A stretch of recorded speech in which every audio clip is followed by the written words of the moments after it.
Olá, sejam bem-vindos a este vídeo da Escola Dominical, em que estaremos falando acerca da edição de número 9, o movimento pentecostal no Brasil, um despertar que mudou uma nação.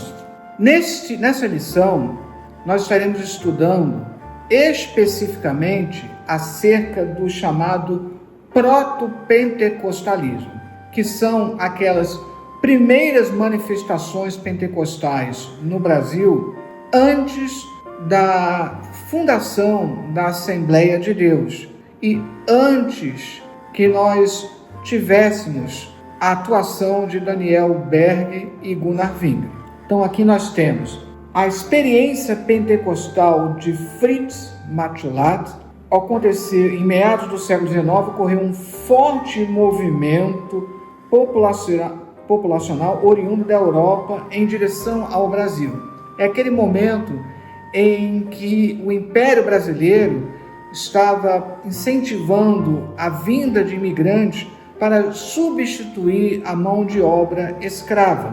E entre os imigrantes estava o pastor Fritz Matulath, vindo da Alemanha em 1893. E nós temos registros de como ele foi pastor em Porto Alegre entre 1909 e 1920 e que ele teve uma experiência com o batismo com o Espírito Santo.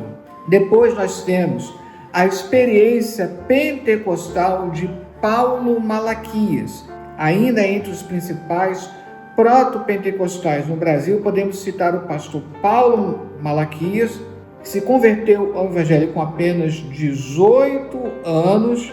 Ele se tornou pastor da Igreja Batista no município de Ijuí, no Rio Grande do Sul, e ele teve também essas experiências pentecostais. Nesse momento é chamado de proto-pentecostalismo porque eles não sabem explicar esses fenômenos. E aqui no 1.3, a experiência pentecostal de Pedro Grodin. Ele nasceu em Riga, na Letônia, e sempre se aplicou ao evangelho. Ele desembarcou no Brasil em 10 de junho de 1900, no Porto de São Francisco, Santa Catarina, com 25 anos de idade. Ele então recebeu as línguas estranhas, o dom de profecia, mas somente em 1933, após a visita pelo pastor André Bernardino, é que ele passou a entender o que acontecera com ele e ele passou a fazer parte da Assembleia de Deus. Então aqui, no primeiro tópico, notem que está sendo explicado esse proto-pentecostalismo, que nada mais é do que já fenômenos pentecostais, mas que não se sabe explicar, não há uma orientação doutrinária bíblica acerca disso. Todos esses que passaram por essa experiência não sabem explicar. Agora aqui no tópico 2, os precursores do pentecostalismo no Brasil. Então 2.1, a experiência pentecostal de Gunnar Wingre. Gunnar Wingre, ele foi um missionário pentecostal sueco e ele, em 1909, numa conferência realizada na primeira Igreja Batista Sueca de Chicago, nos Estados Unidos, ele passou pela experiência do batismo com o Espírito Santo. O mesmo aconteceu com Daniel Berg, também sueco, só que os dois fundadores da Assembleia de Deus, eles não se conheceram na terra natal deles, só vieram se conhecer lá nos Estados Unidos. Viveu 7 anos nos Estados Unidos, posteriormente retornou à Suécia, onde reencontrou um amigo da infância chamado Leo Petrus, que o apresentou a doutrina do batismo com o Espírito Santo. Anos mais tarde, após despedir-se do país, em meio à viagem de regresso aos Estados Unidos, ele foi batizado com o Espírito Santo. Então, Daniel Berg e Davi se encontraram lá nos Estados Unidos, sendo que Daniel Berg foi batizado antes de pisar os pés novamente nos Estados Unidos. E foi ali que eles resolveram, então, se lançar juntos, como Paulo e Silas, lá em Atos dos Apóstolos, eles resolveram se lançar para missões. E eles assim chegaram no Brasil. Depois, aqui a revista fala da experiência pentecostal de Lewis Petrus. O pastor sueco Lewis Petrus desempenhou um papel decisivo na formação e no desenvolvimento do movimento pentecostal em seu país. O pentecostalismo, devido à influência do pietismo, que nós estudamos lá atrás, os países escandinavos, ou seja, Finlândia, Suécia, Noruega, eles foram muito mais receptivos à mensagem pentecostal.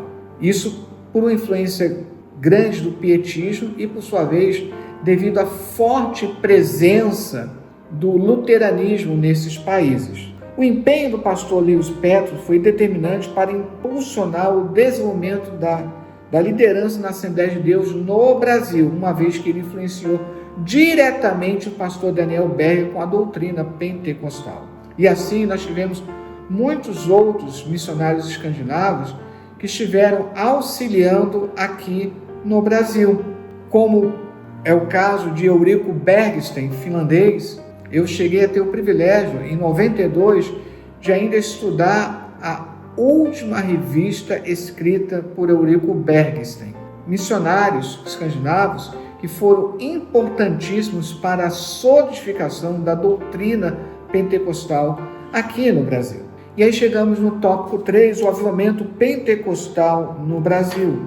E aí nós temos 3.1, a chegada dos missionários suecos em solo brasileiro. Os missionários Daniel Berg e Gunnar Wingren, debaixo da mensagem profética de que ambos pregariam o evangelho numa terra desconhecida, denominada Pará. Então foi através de uma revelação profética que afirmou que eles iriam sair em missão para essa localidade, e eles foram então numa biblioteca saber aonde estava essa localidade e descobriram que era aqui no Brasil. E, portanto, eles desembarcaram em solo brasileiro em novembro de 1910, incendiados pela chama pentecostal.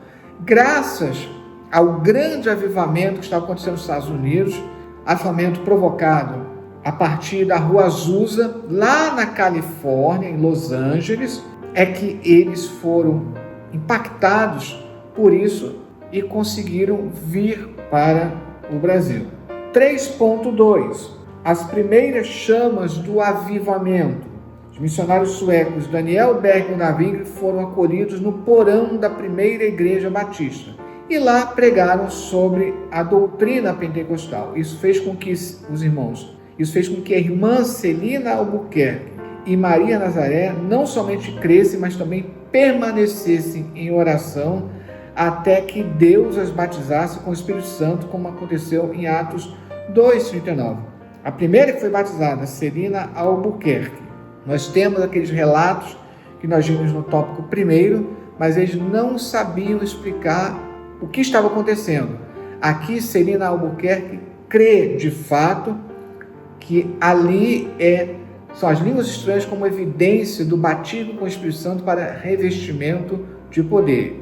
Elas estão esclarecidas pelos missionários qual é a proposta disso. E em junho de 1911, a 1h da manhã de uma quinta-feira, na rua Siqueira Mendes 77, na cidade de Belém, a irmã Celina de Albuquerque foi batizada de fato com o Espírito Santo. Esse fato gerou uma discussão na igreja que culminou na expulsão de 19 membros, inclusive Daniel Berg e Gunnar Wingren. E foi aí que eles se dirigiram então e resolveram fundar uma nova igreja, acolhendo todos esses que acreditavam no batismo com o Espírito Santo, que começou com o nome de Missão Apostólica da Fé, emulando o nome da missão de William Seymour lá nos Estados Unidos.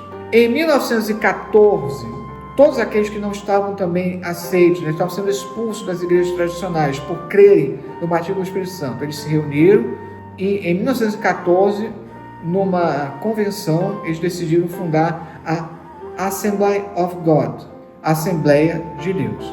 Somente em 1918, sabendo que já tinha sido dado esse nome lá, eles resolvem mudar então o nome para Assembleia de Deus aqui no Brasil.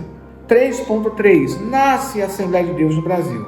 Após o seu surgimento em Belém do Pará, em 1911, a princípio como missão da fé apostólica, nenhuma denominação evangélica teve um crescimento tão acelerado e significativo como a Assembleia de Deus. E a partir daí nós temos então o movimento pentecostal clássico.